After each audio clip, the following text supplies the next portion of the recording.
El velo rasgado. Mas Jesús, habiendo otra vez clamado a gran voz, entregó el Espíritu. Y he aquí, el velo del templo se rasgó en dos, de arriba abajo. Mateo 27, 50 y 51. Así que, hermanos, teniendo libertad para entrar en el lugar santísimo por la sangre de Jesucristo, por el camino nuevo y vivo que Él nos abrió a través del velo, esto es, de su carne. Hebreos 10, 19 y 20. La muerte de nuestro Señor Jesucristo estuvo con toda razón rodeada de milagros, pero ella misma es una maravilla más grandiosa que todo lo que ocurrió y sobrepasa a todos esos milagros de la misma manera que el sol brilla más que los planetas que lo rodean. Resulta muy natural que la tierra temblara y que los sepulcros se abrieran y que el velo del templo se rasgara, cuando aquel que únicamente tiene inmortalidad entrega su espíritu. Entre más piensen en la muerte del Hijo de Dios, más se asombrarán por ella. De la misma manera que un milagro supera a un hecho común, así esta maravilla de maravillas se eleva por encima de todos los milagros de poder. Que el divino Señor, aunque cubierto con el velo de carne mortal, haya condescendido a sujetarse al poder de la muerte, al punto de inclinar su cabeza en la cruz y someterse a ser depositado en la tumba, es el mayor de los misterios. La muerte de Jesús es la maravilla del tiempo y de la eternidad, y así como la vara de Aarón devoró a todas las demás, esa muerte absorbe en sí todas las maravillas menores. Sin embargo, la rasgadura del velo del templo no es un milagro que deba considerarse con ligereza. Había sido fabricado de lino torcido con querubines de obra primorosa. Esto nos da la idea de una tela resistente, de una pieza de tapicería duradera, capaz de resistir la más severa tensión. Ninguna mano humana habría sido capaz de romper esa cubierta sagrada, y no habría podido ser dividida en dos por alguna causa accidental.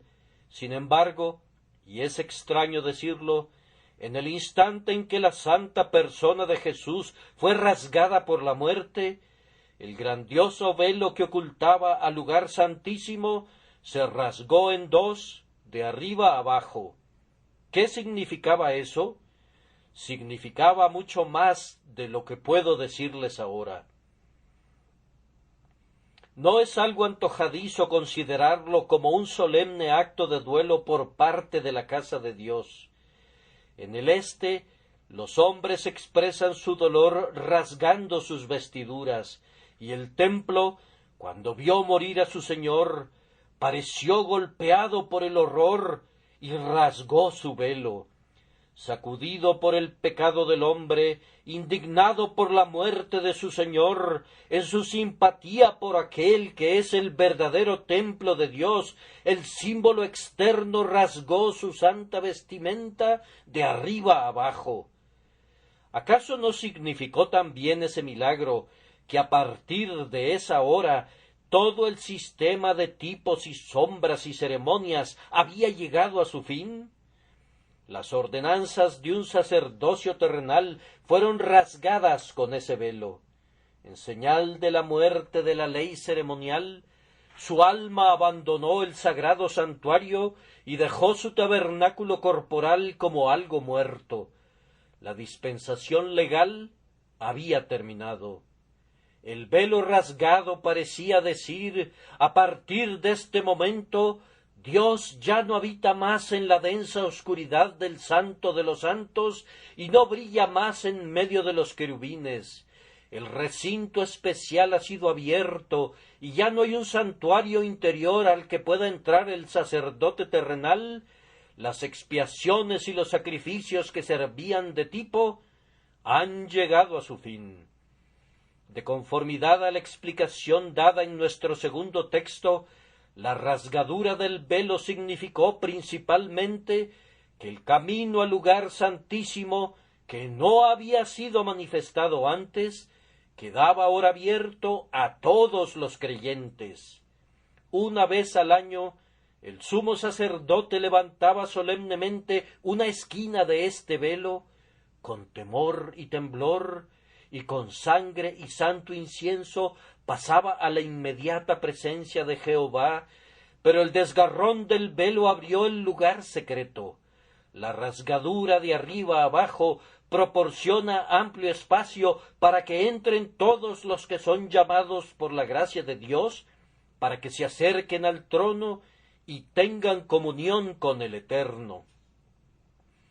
Acerca de este tema voy a intentar hablar el día de hoy, rogando en lo íntimo de mi alma que ustedes y yo, junto con todos los otros creyentes, tengamos el valor de entrar realmente al lugar detrás del velo en este momento que nos hemos congregado para adorar. Oh, que el Espíritu de Dios quiera conducirnos a la comunión más cercana que puedan tener los hombres mortales con el infinito Jehová.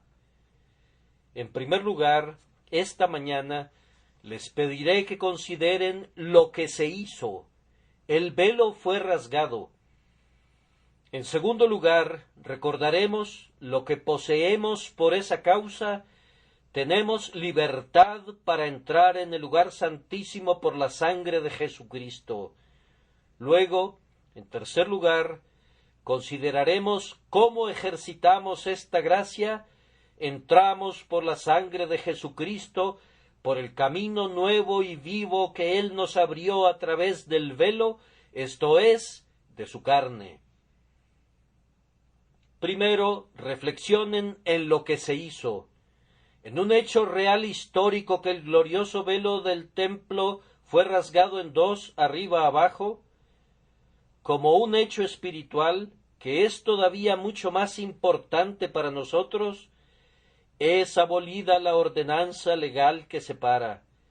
Existía bajo la ley esta ordenanza, que nadie podía entrar jamás al lugar santísimo, con la única excepción del sumo sacerdote, y él podía hacerlo únicamente una vez al año y no sin sangre. Si alguien hubiera intentado entrar allí, habría tenido que morir como culpable de grande arrogancia y de intrusión sacrílega en el lugar secreto del Altísimo. ¿Quién podría estar en la presencia de aquel que es un fuego consumidor? Esta ordenanza de mantener distancia corre a lo largo de toda la ley, pues inclusive el lugar santo, que era el vestíbulo del Santo de los Santos, era únicamente para los sacerdotes. El lugar del pueblo era uno de distancia. En la propia institución inicial de la ley, cuando Dios descendió en el Sinaí, la ordenanza fue: señalarás término al pueblo en derredor. No había ninguna invitación para acercarse. No que el pueblo quisiera hacerlo, pues toda la montaña humeaba, y aun Moisés dijo: estoy espantado y temblando. Y Jehová dijo a Moisés: desciende, ordena al pueblo que no traspase los límites para ver a Jehová, porque caerá multitud de ellos. Aun si una simple bestia tocaba el monte, debía ser apedreada o asaeteada. El espíritu de la antigua ley era de distancia reverente. Moisés, aquí y allá, algún otro hombre elegido por Dios, podían acercarse a Jehová, pero en cuanto al grueso de la gente, el mandamiento era: no te acerques. Cuando el Señor reveló su gloria al promulgar la ley, leemos: y viéndolo el pueblo, temblaron y se pusieron de lejos. Todo esto se acabó. El precepto de mantenerse alejados está abrogado, y la invitación es: Venid a mí todos los que estáis trabajados y cargados. Acerquémonos, es ahora el espíritu filial del Evangelio. Cuán agradecido estoy por ello. Qué gozo proporciona eso para mi alma. Algunos miembros del pueblo de Dios no han experimentado esto todavía, ya que ellos adoran de lejos. Muchas oraciones deberían ser altamente admiradas por su reverencia, pero carecen de la confianza de un niño. Yo puedo admirar el lenguaje solemne y majestuoso de adoración que reconoce la grandeza de Dios, pero no se enfervorizará mi corazón, ni expresará mi alma, hasta tanto no haya mezclado con ello la gozosa cercanía de ese perfecto amor que echa fuera el miedo y se aventura a hablar con su Padre celestial, como el niño habla con su Padre terrenal. Hermano mío, ya no permanece ningún velo. ¿Por qué te colocas tan lejos y tiemblas como un esclavo? Acércate con una plena certeza de fe. El velo está rasgado, el acceso es libre. Ven con libertad al trono de la gracia. Jesús te ha llevado cerca, tan cerca de Dios como Él mismo está cerca. Aunque hablamos del lugar santísimo, del propio lugar secreto del Altísimo, sin embargo, es de este lugar imponente, de este santuario de Jehová, que se ha rasgado el velo. Por tanto, no permitas que nada impida tu entrada. Ciertamente ninguna ley te lo prohíbe, más bien el infinito amor te invita a acercarte a Dios. Este desgarrón del velo también significó la extirpación del pecado que separa. El pecado es, después de todo, el gran separador entre Dios y el hombre.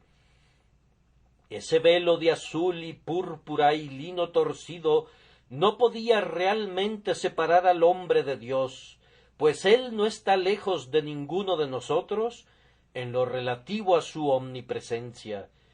El pecado es un muro de separación mucho más eficaz. Abre un abismo entre el pecador y su juez. El pecado bloquea la oración y la alabanza y toda forma de ejercicio religioso. El pecado hace que Dios camine en sentido contrario a nosotros, porque nosotros caminamos en sentido contrario a Él. El pecado, al separar al alma de Dios, causa la muerte espiritual, que es tanto el efecto como el castigo de la transgresión. ¿Andarán dos juntos si no estuvieren de acuerdo? ¿Cómo puede un Dios santo tener comunión con criaturas impías?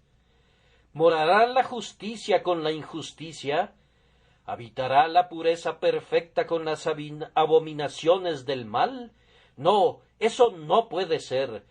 Nuestro Señor Jesucristo quitó el pecado mediante el sacrificio de sí mismo. Él quita el pecado del mundo, y por eso el velo se rasgó. Por el derramamiento de su sangre preciosísima somos limpiados de todo pecado, y se cumple esa promesa pletórica de gracia: nunca más me acordaré de sus pecados y transgresiones. Cuando el pecado se ha ido, la barrera se derrumba y es rellenado el golfo insondable. El perdón que quita el pecado y la justificación que proporciona justicia elaboran una certificación de limpieza tan real y tan completa que nada separa ahora al pecador de su Dios reconciliado. El juez es ahora el Padre, Él que una vez debía necesariamente haber condenado, es encontrado absolviendo y aceptando con justicia. El velo es rasgado en este doble sentido: la ordenanza separador es abrogada y el pecado separador es perdonado.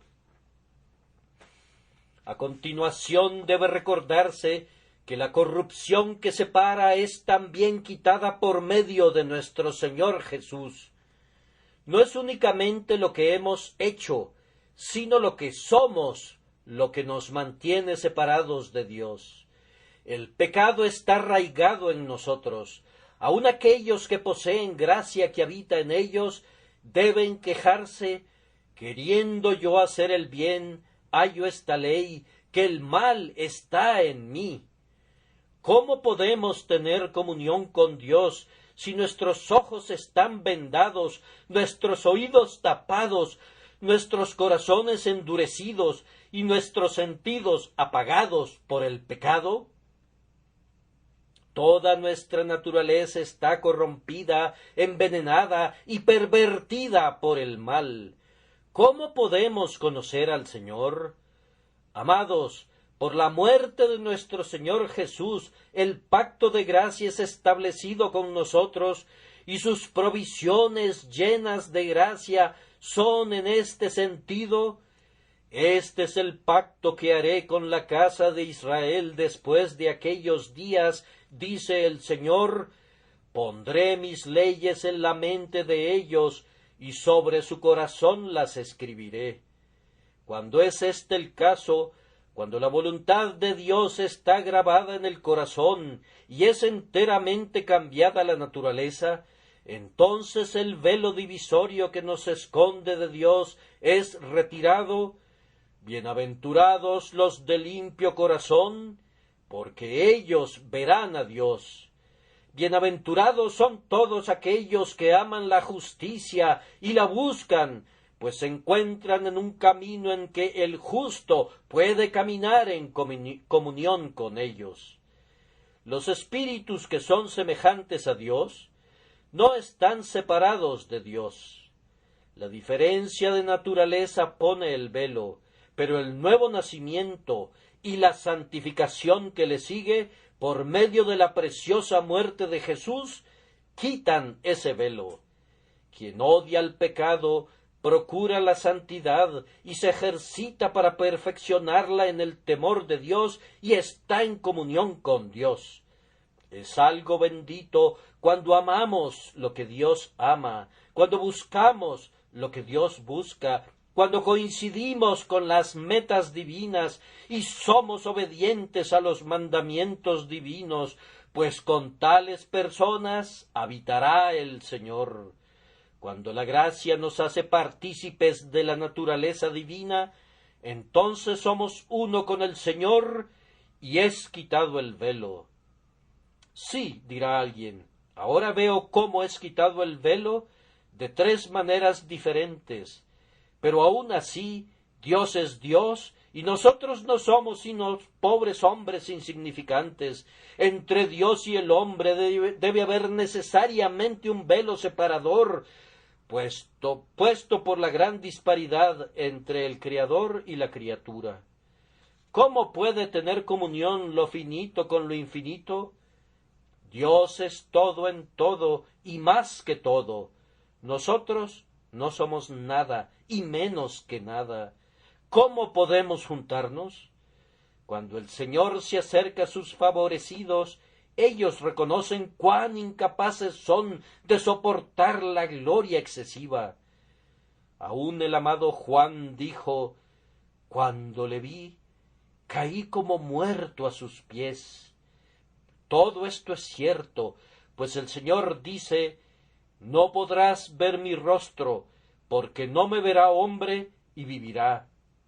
Aunque este es un velo mucho más delgado que esos que ya he mencionado, sigue siendo un velo, y es difícil que un hombre se sienta cómodo con Dios. Pero el Señor Jesús pone un puente sobre la distancia que separa.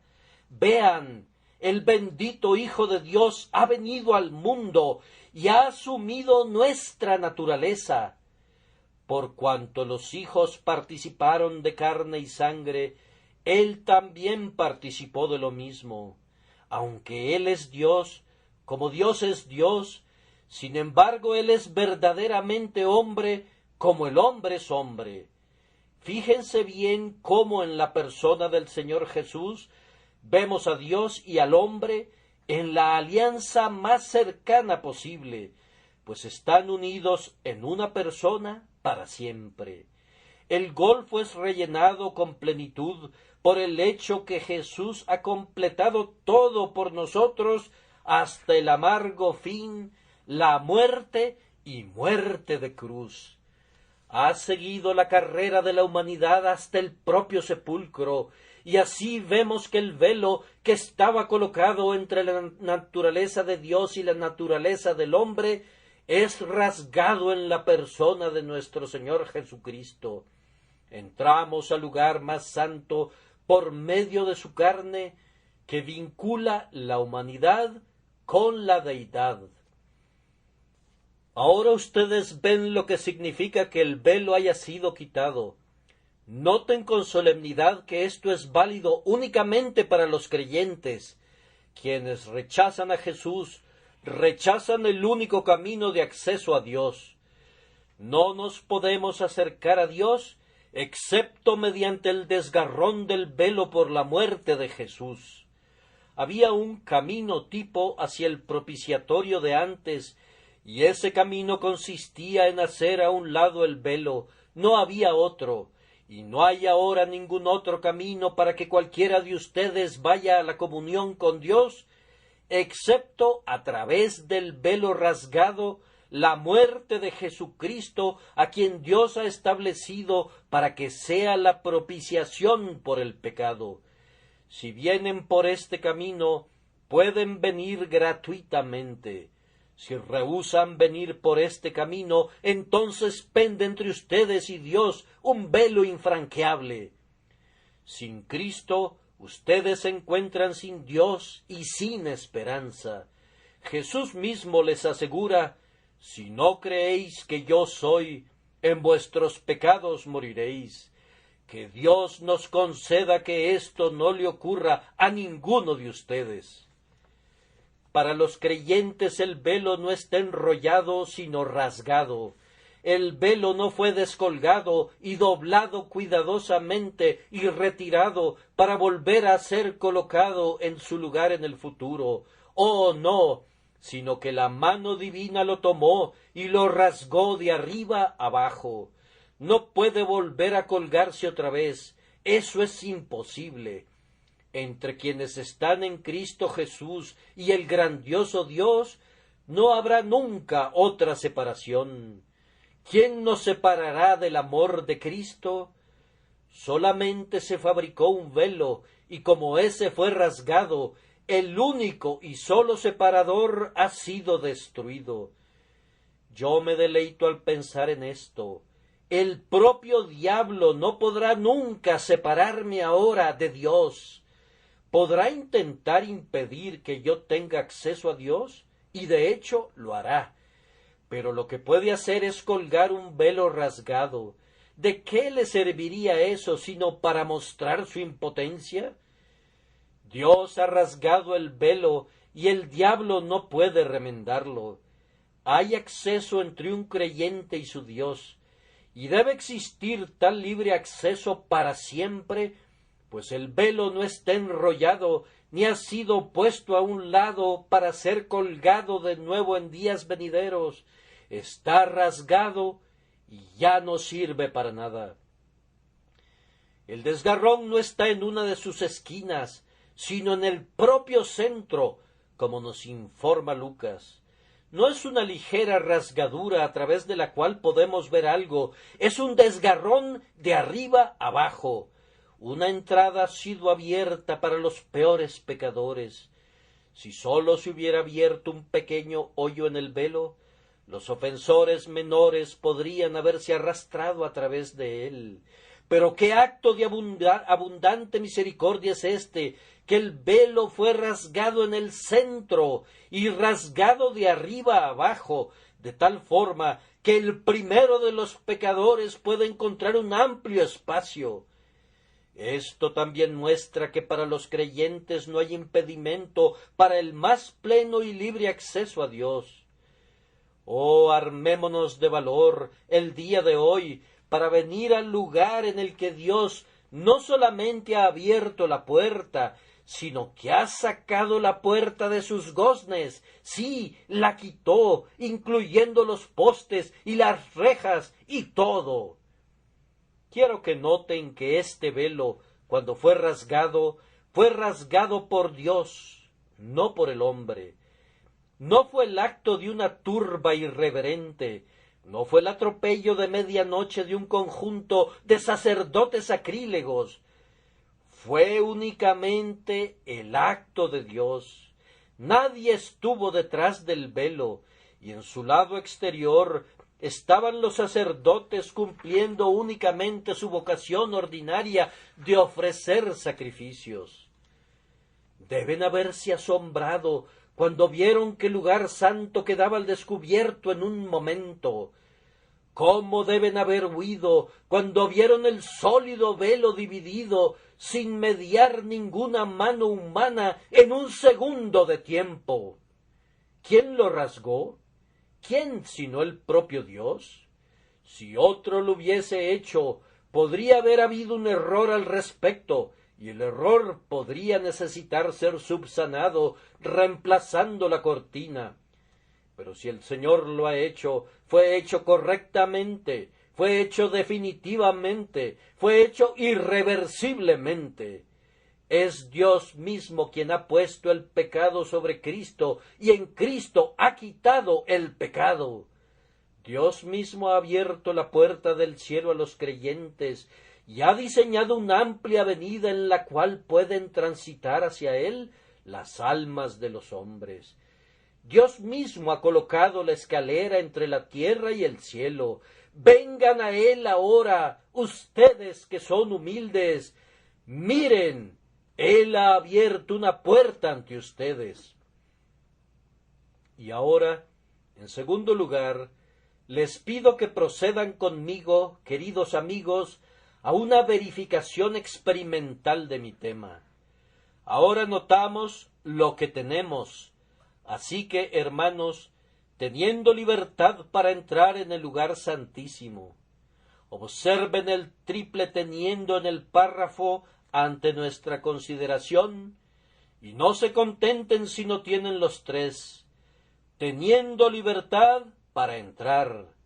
Hay grados de libertad, pero este es uno de los más elevados. Cuando el velo fue rasgado, se requería cierta libertad para mirar dentro. Yo me pregunto si los sacerdotes al pie del altar tenían verdaderamente el valor de mirar al propiciatorio.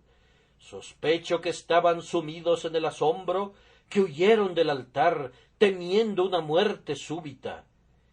Se requiere una medida de valor para mirar fijamente al misterio de Dios, cosas en las cuales anhelan mirar los ángeles.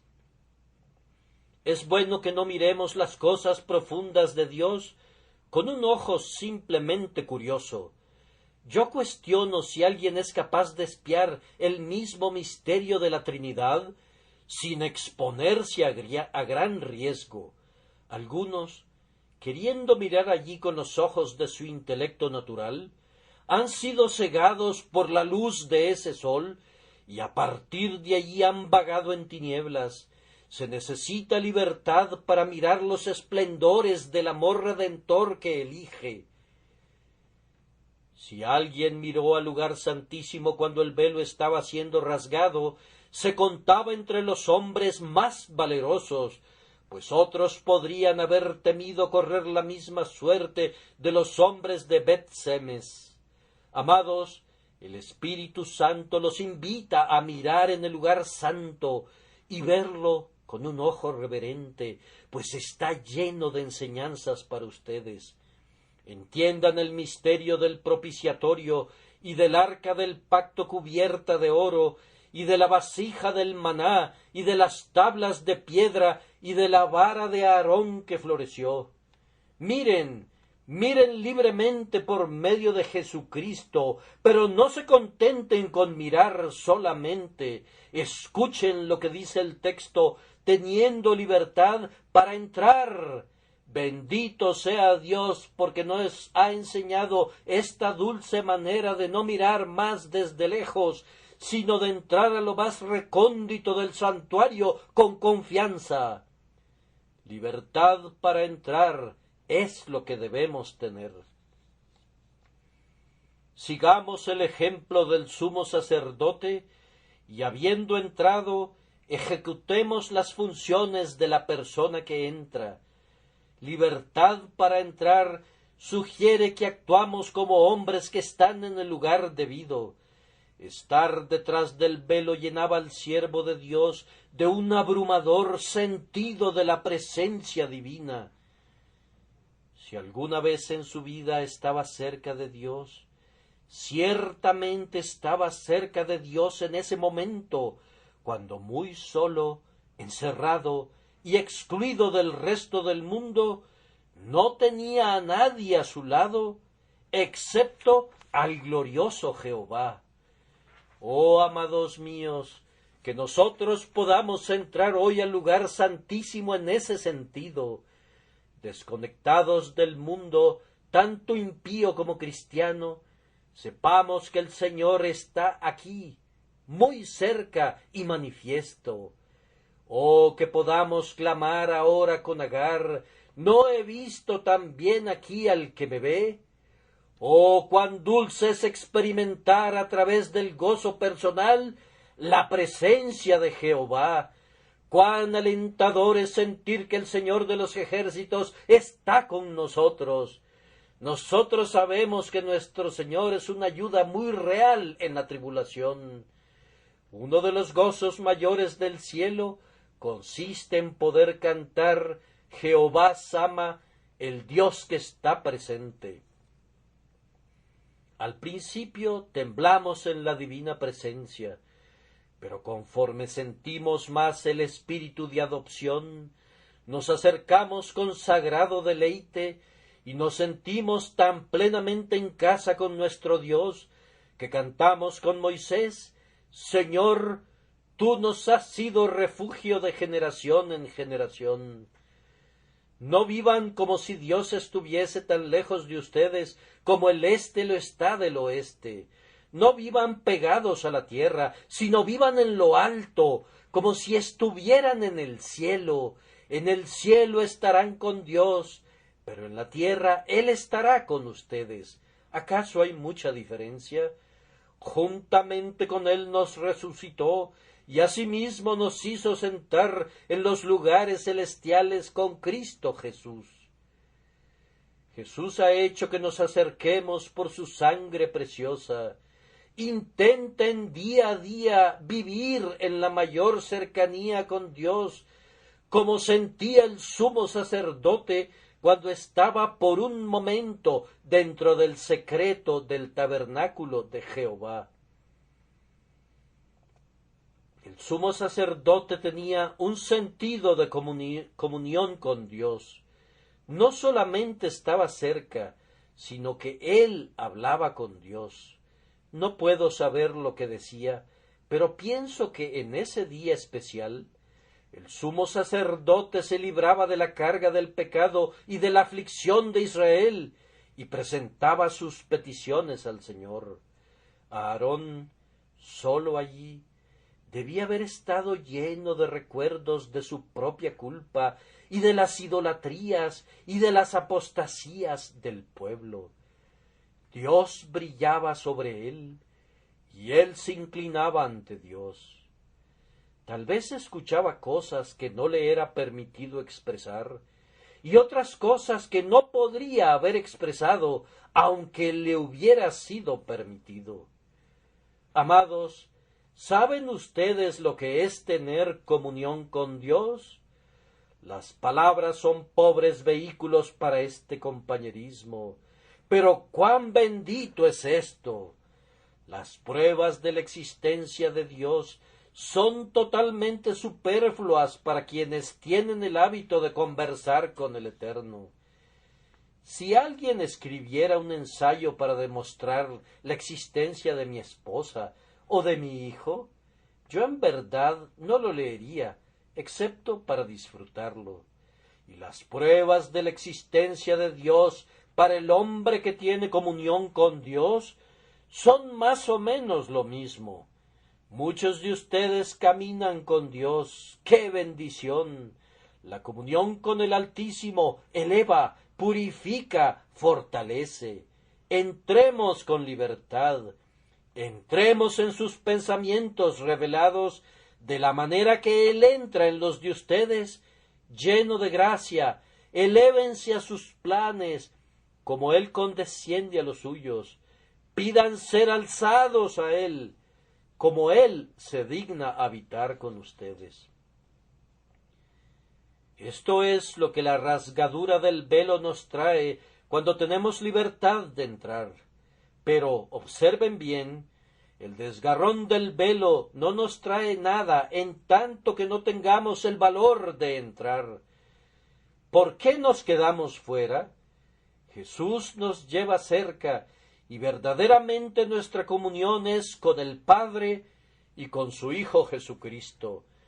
No nos demoremos en recibir esa libertad y acerquémonos con valor al trono. El sumo sacerdote atravesaba el velo de azul, púrpura, carmesí y lino torcido, con sangre y con incienso, para que pudiera orar por Israel. Y allí se quedaba ante el Altísimo, suplicándole que bendijera al pueblo. Oh, amados, la oración es una institución divina y nos pertenece, pero hay muchos tipos de oración.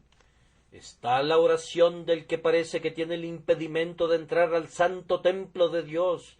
Está la oración de otro que está en el atrio de los gentiles, muy lejos, mirando hacia el templo. Está la oración que se acerca donde está Israel y suplica al Dios de los elegidos. Está la oración que se hace en el atrio de los sacerdotes, cuando el hombre de Dios santificado hace intercesión.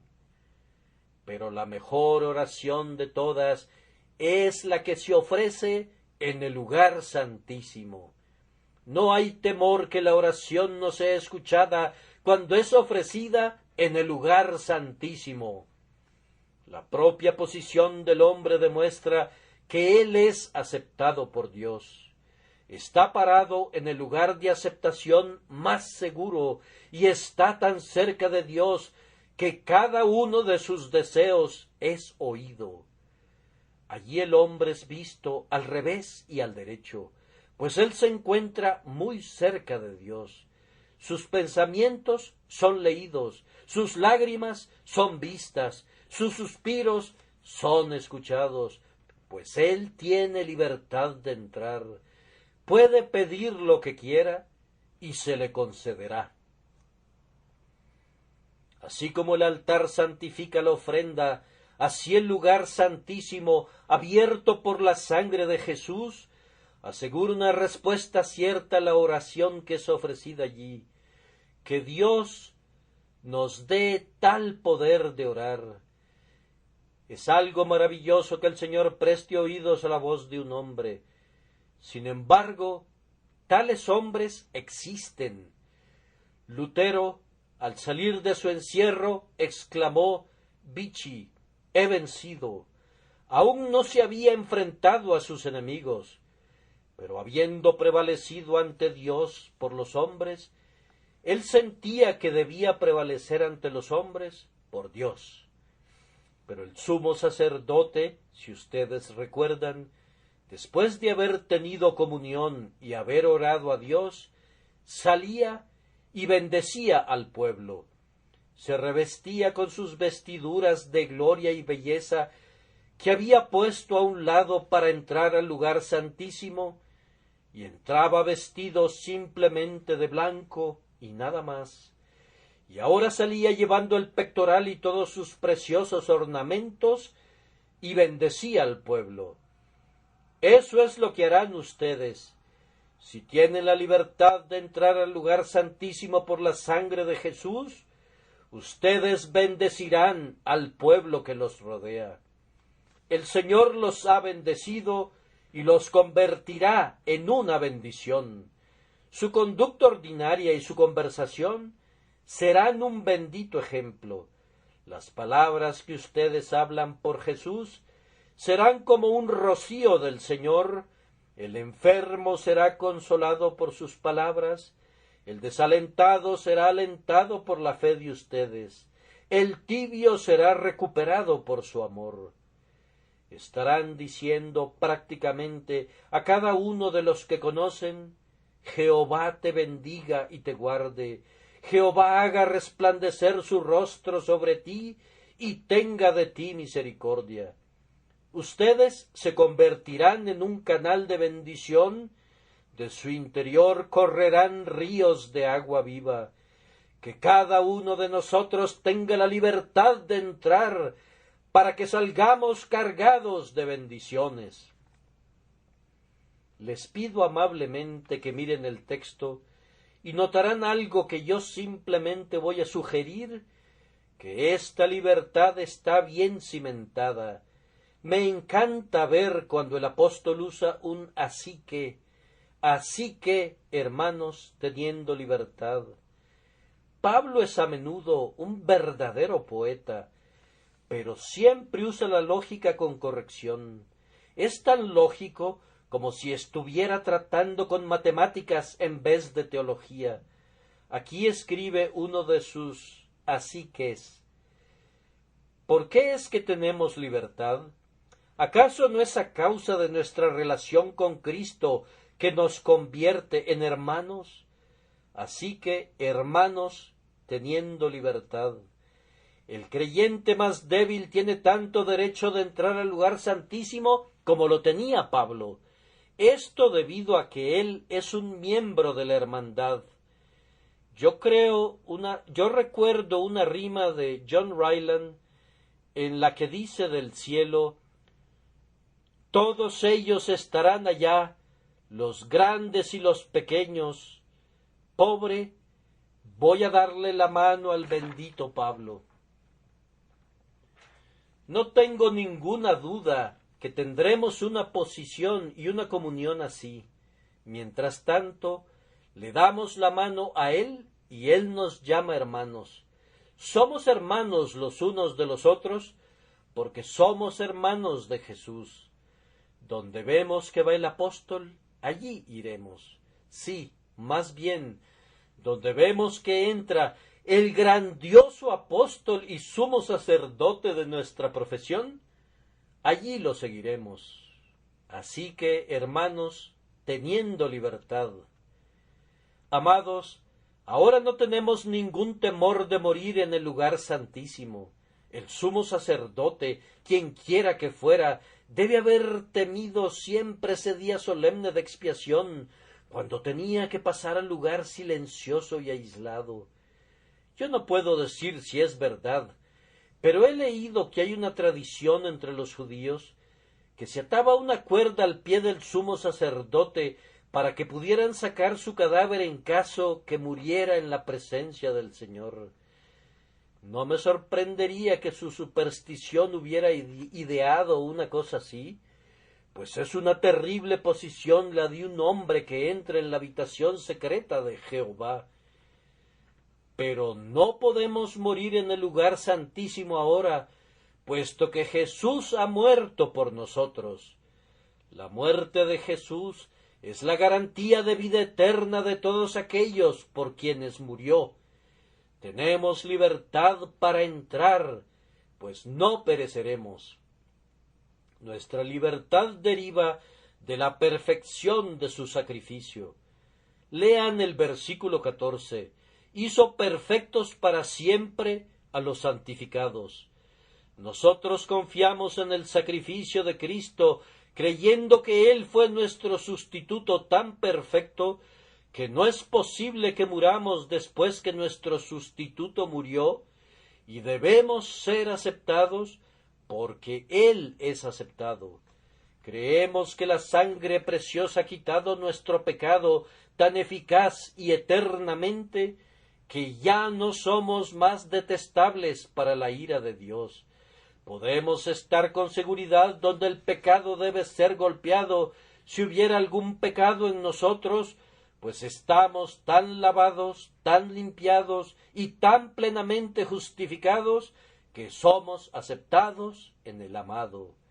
El pecado es tan completamente quitado de nosotros por el sacrificio vicario de Cristo que tenemos libertad para entrar donde mora el propio Jehová.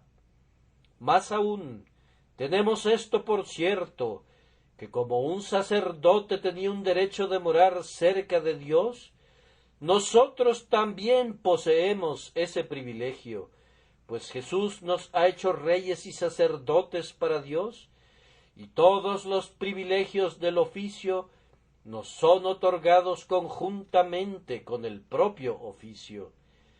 Tenemos una misión dentro del lugar santo, somos llamados para entrar allí por un negocio divino, y por eso no tenemos el temor de ser intrusos. Un ladrón puede entrar en una casa, pero no entra con libertad. Siempre tiene miedo de ser sorprendido. Ustedes podrían entrar en la casa de un extraño sin ser invitados, pero no sentirían ninguna libertad allí. Nosotros no entramos en el lugar santísimo como ladrones que violan una casa, ni como extraños. Venimos obedeciendo un llamado para cumplir un oficio. Una vez que aceptamos el sacrificio de Cristo, estamos en casa con Dios.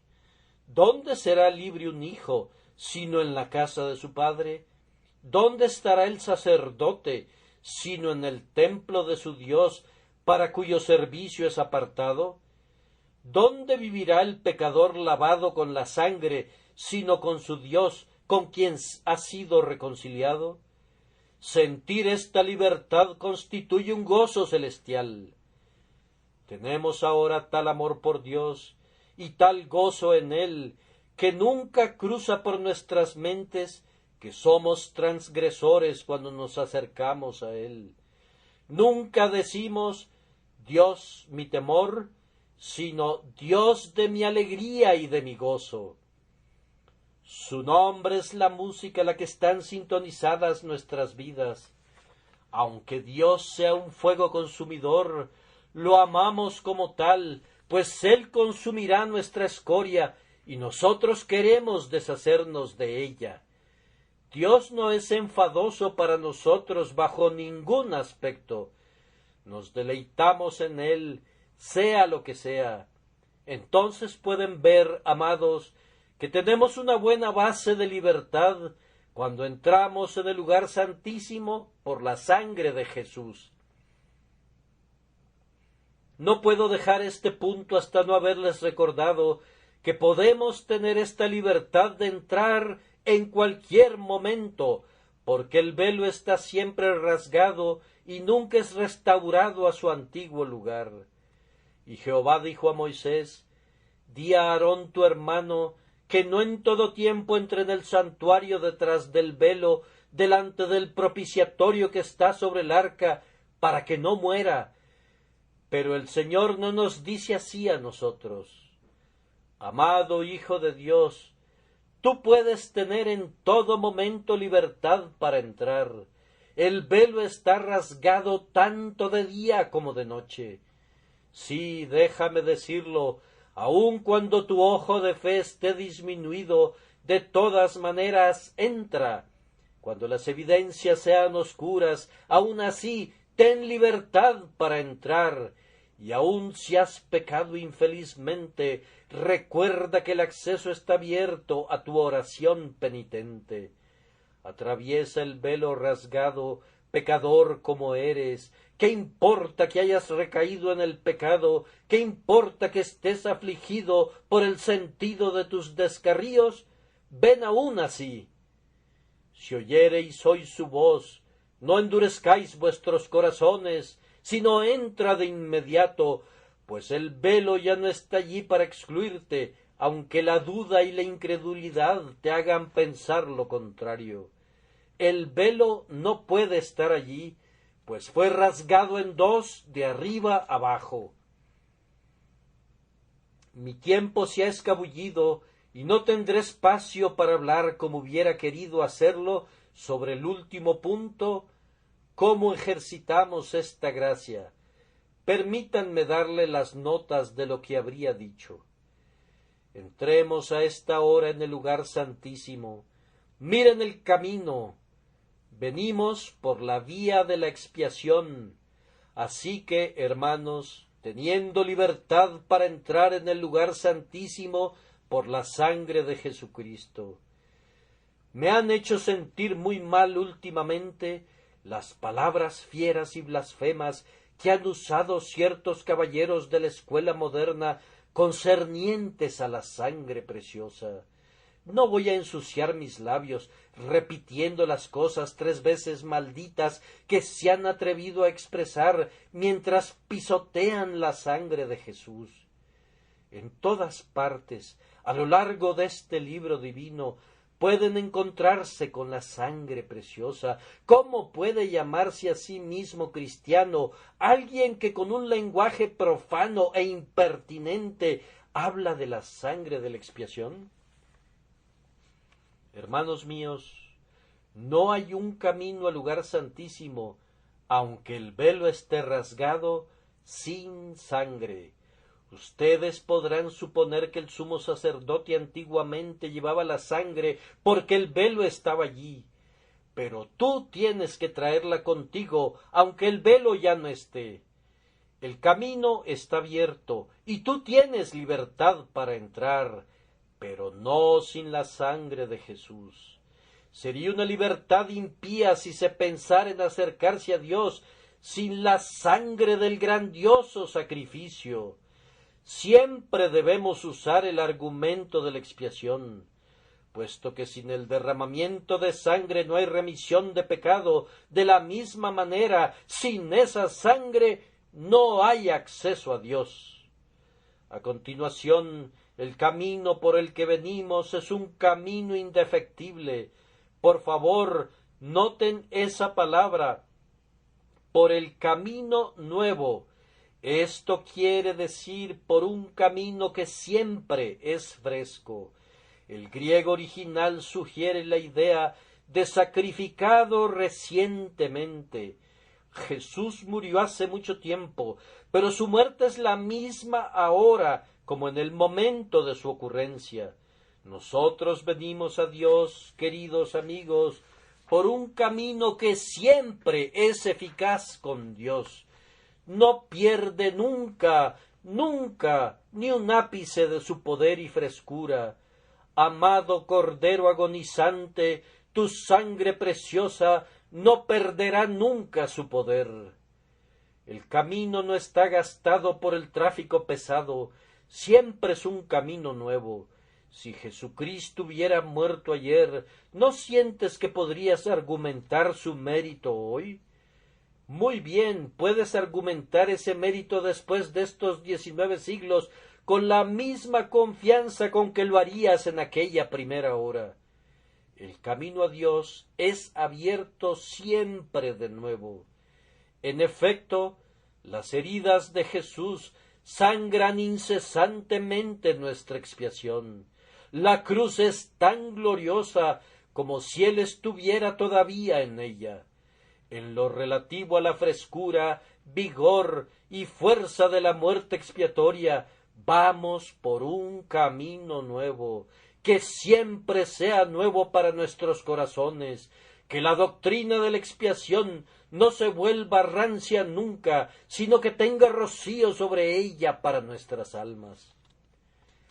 Luego el apóstol agrega que es un camino vivo, una palabra maravillosa. El camino que seguía el sumo sacerdote hacia el lugar santo era naturalmente un camino material y por tanto un camino muerto. Nosotros venimos por un camino espiritual adecuado a nuestros espíritus. El camino no podía ayudar al sumo sacerdote, pero nuestro camino nos ayuda abundantemente.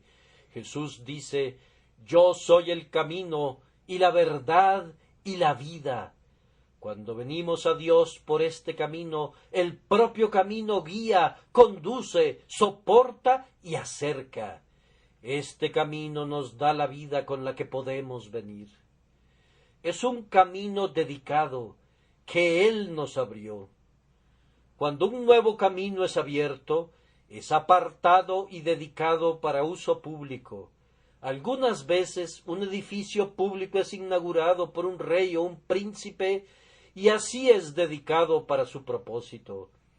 Amados, El camino a Dios por medio de Jesucristo es dedicado por Cristo y ordenado por Cristo para uso de los pobres pecadores creyentes, tales como nosotros.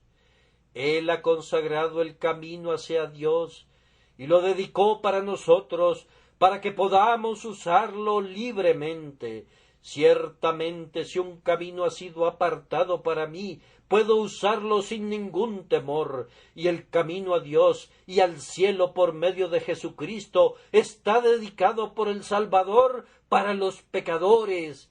Es el camino real del Rey para los viajeros que van con destino a la ciudad de Dios. Por tanto, usémoslo, que Él nos abrió. Benditas palabras.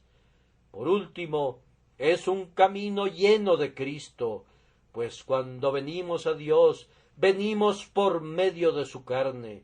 No podemos ir a Jehová excepto por el Dios encarnado. Dios en carne humana es nuestro camino a Dios. La muerte sustitutiva del Verbo hecho carne es asimismo el camino al Padre. No podemos ir a Dios excepto por representación. Jesús nos representa ante Dios, y venimos a Dios por medio de Él, quien es nuestra cabeza del pacto, nuestro representante y precursor ante el trono del Altísimo. No intentemos orar jamás sin Cristo, no intentemos cantar jamás sin Cristo, no intentemos predicar jamás sin Cristo. No realicemos ninguna función santa, ni pretendamos tener comunión con Dios de ningún tipo, excepto a través de ese desgarrón que Él ha hecho en el velo con su carne, santificado por nosotros y ofrecido sobre la cruz a favor nuestro. Amados, habré terminado cuando haya resaltado 2 versículos que son necesarios para completar el sentido, pero que me vi obligado a omitir hoy, pues no habría tiempo para considerarlos. Somos llamados para tomarnos santas libertades con Dios. Acerquémonos de inmediato, con corazón sincero, en plena certidumbre de fe.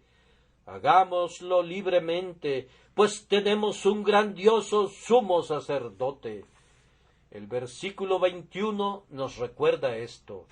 Jesús es el gran sacerdote, y nosotros somos subsacerdotes bajo Él, y puesto que Él nos ordena que nos acerquemos a Dios, y Él mismo nos enseña el camino, sigámoslo a lo recóndito del santuario, porque Él vive, nosotros también viviremos. No moriremos en el lugar santo, a menos que Él muera. Dios no nos golpeará, a menos que lo golpee a Él. Así, teniendo un gran sacerdote sobre la casa de Dios, acerquémonos con corazón sincero, en plena certidumbre de fe. Y luego el apóstol nos dice que no solamente podemos venir con libertad, porque nuestro sumo sacerdote va adelante en el camino, sino porque nosotros mismos estamos preparados para entrar. El sumo sacerdote tenía que hacer 2 cosas antes de que pudiera entrar. Una era ser rociado con la sangre, y esto lo tenemos, pues tenemos purificados los corazones de mala conciencia. El otro requisito para los sacerdotes era que tuvieran lavados los cuerpos con agua pura. Esto lo hemos recibido de manera simbólica en nuestro bautismo y en la realidad, en el lavamiento espiritual de la regeneración. Para nosotros se ha cumplido la oración: que el agua y la sangre que brotaron del costado rasgado sean del pecado la doble cura y me limpien de su culpa y su poder. Hemos conocido el lavamiento del agua por la palabra y hemos sido santificados por el Espíritu de su gracia. Por tanto, entremos en el lugar santísimo. ¿Por qué debemos permanecer alejados? Corazones rociados con sangre, cuerpos lavados con agua pura, Estos son los preparativos ordenados para una entrada aceptable. Acérquense, amados, que el Espíritu Santo sea el Espíritu de acceso para ustedes ahora. Vengan a su Dios y luego habiten con Él. Él es su Padre, su todo en todo. Siéntense y regocíjense en Él. Tomen su porción de amor y no permitan que su comunión sea interrumpida de aquí al cielo. ¿Por qué habría de ser interrumpida? ¿Por qué no comenzar hoy ese dulce gozo de reconciliación perfecta y deleite en Dios que irá aumentando en intensidad hasta que puedan ver al Señor en visión abierta y ya no salgan más de allí? El cielo traerá un gran cambio de condición, pero no en nuestra posición, si aún ahora mismo ya estamos detrás del velo. Será únicamente un cambio como el que hay entre el día perfecto y la aurora, pues tenemos el mismo sol y la misma luz proveniente del sol y el mismo privilegio de caminar a la luz. Hasta que apunte el día y huyan las sombras, vuélvete, amado mío, sé semejante al corzo, o como el cervatillo sobre los montes de la división. Amén y amén.